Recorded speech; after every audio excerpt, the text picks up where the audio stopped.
Thank you, Premier. Certainly an impressive list of projects, both over the last 10 years and recently you've just announced.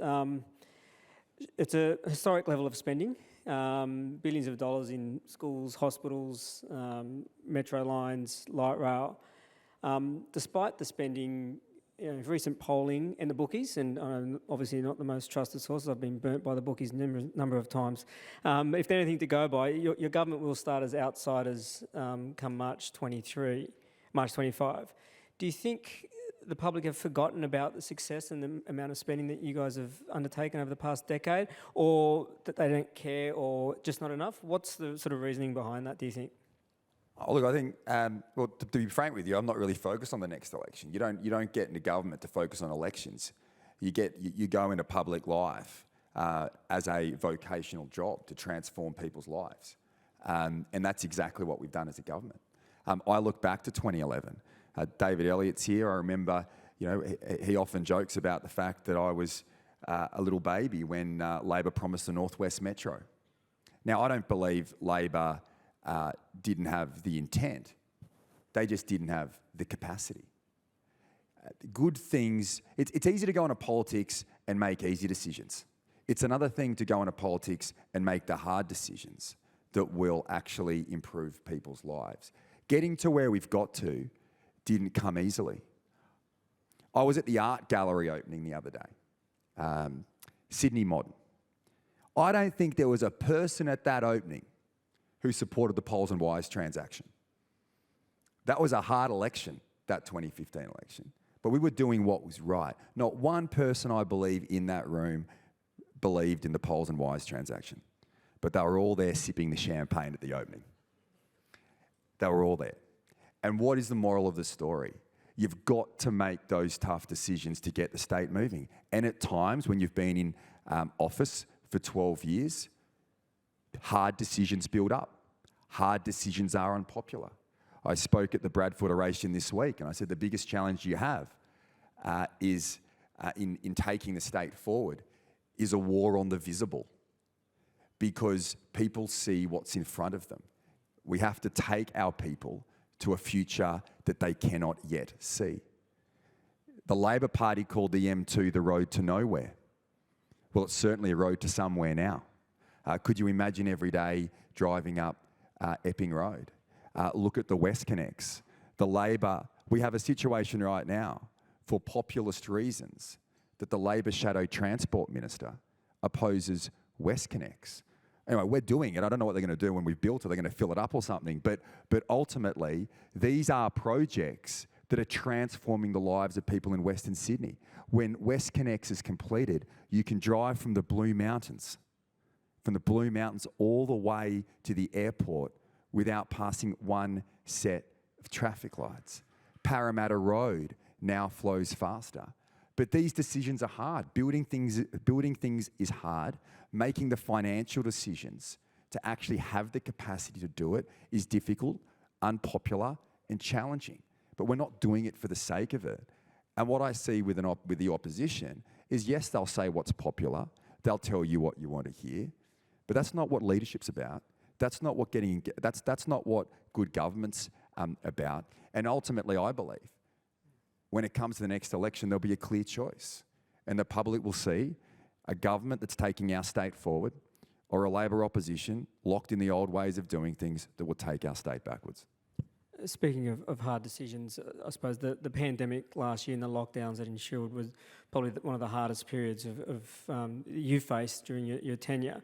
There was a great quote from you earlier this week, and it's related to one of the announcements that came during that lockdown around the West Invest, that great cities don't stay great by just being good at building major cement and steel projects. And obviously the West Invest funding has been a bit of a calling card for you and government around trying to improve livability and amenity of the region. We've seen some of the announcements already and expect more over the coming months.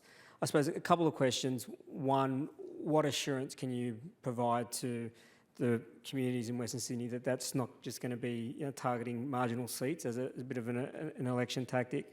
And secondly, how do we ensure that some of those projects a legacy forming, that they're actually not just parks and playgrounds, but actually leave a big mark that's going to remain in Western Sydney?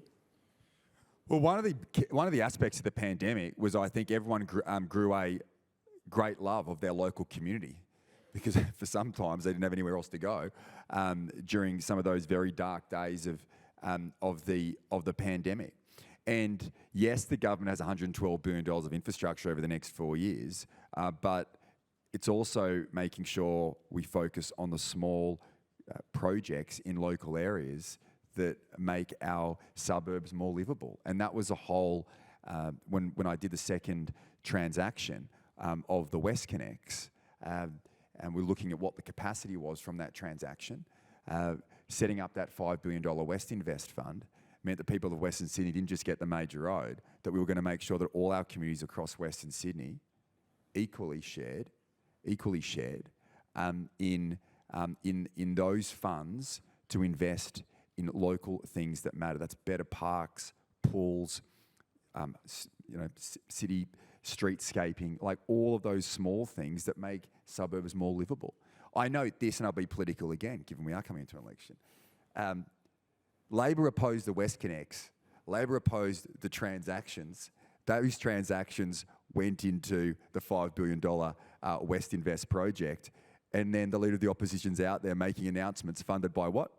None other than West Invest. And that's the example, once again, of those funds come from somewhere.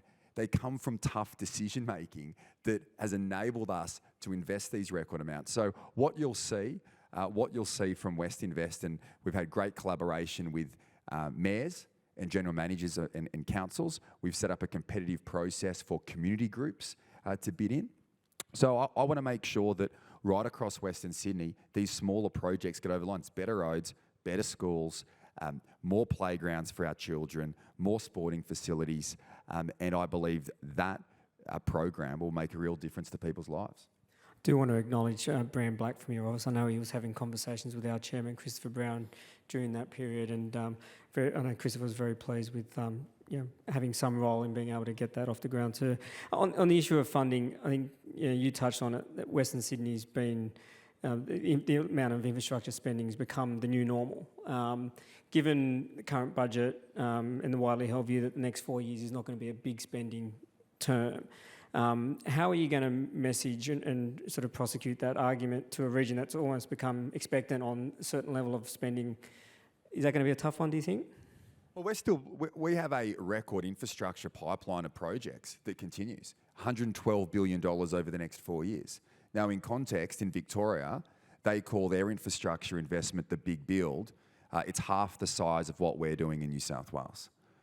So it's cute and good on them, but the real action is happening right here. Now, going into the if your economy is strong and things are going well, the budget benefits from the back of that. During coming into the pandemic, our public investment in infrastructure was driving half percentage point, was adding half percentage point to our economic growth here in our state. Our public investment in infrastructure is driving tens of thousands of jobs right across New South Wales on project after project after project. So we aren't going to stop. This concept of we're going through difficult economic times, let's pull back, is wrong. It's absolutely wrong. New South Wales' success in the pandemic was not because what we did during the pandemic, it's what we did before the pandemic began. We fixed the state's finances. We made the tough decisions in relation to wages caps, which were unpopular, but ensured that the budget was able to get back into that strong position. We built the infrastructure that ensured the state was moving. We put the investments into our health facilities that no other state in the country did. There's a reason why Mark McGowan closed his borders. It's because he couldn't trust his health system. Here in New South Wales, despite all the protests, we have the best health system in this country, hands down, if not the world. And coming into the pandemic, the finances were strong. The infrastructure investment, the jobs growth in the economy powered our state forward. So it's yes, there's a great social dividend once the projects are completed, but driving this public investment, which then coupled with private investment off the back of it, has set up our state for success. So when things are working that way, you just double down and keep going. It's exactly what we're going to do here in New South Wales. Chris Minns made a comment at last night's dinner, and I want to give you a right of reply. He mentioned that there'd been a lot of change from when you guys voted in 4 years ago, and to be fair, he's true. Is the change that's occurred compared to that point a good thing or bad thing? Change in relation to the party, the ministers, the people that are leading now. There's been a lot of resignations. There's been some changes. People don't care about the people. They care about the outcome. I've got a great team. I think renewal in politics as well should be seen as a positive, not as a negative. I think we live at a time now where people don't want politicians to be sitting there for 30 years and not having the enthusiasm, the passion and the drive. I want to see politics more in a way where people are in the private sector, then for a period of time vocationally come in and make a contribution in the public sector and then go back out again. That is how you get fresh ideas, new ways of thinking, new passion, new drive, and get better outcomes. If people stay there for too long, you get stale.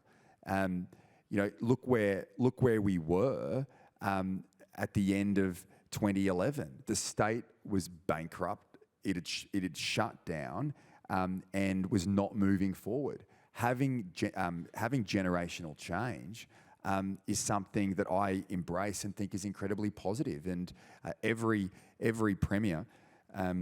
Every premier has contributed, I think, significantly over the last 12 years to the state. But the biggest change hasn't been personnel. The biggest issues that we faced significant issues over the last 4 years: droughts, bushfires, a pandemic, floods, and floods. And still, the people of New South Wales are standing incredibly strong. And look, I don't put that down to the government. I put that down to our great people. But the decisions that we've made over our period of time, I think, has put ourselves and our state in a position for success. It's a nice lead into the final question I had was, obviously it has been just over 1 year since you've taken the reins, and a lot's happened during that period, and you mentioned a lot of it. It's hard to script, I suppose, a tougher period in politics. With that as a backdrop, and a few months away from the state election, are you comfortable with how you're placed? Well, very much, but I don't really think about those things. I mean, you don't get wedded to these jobs.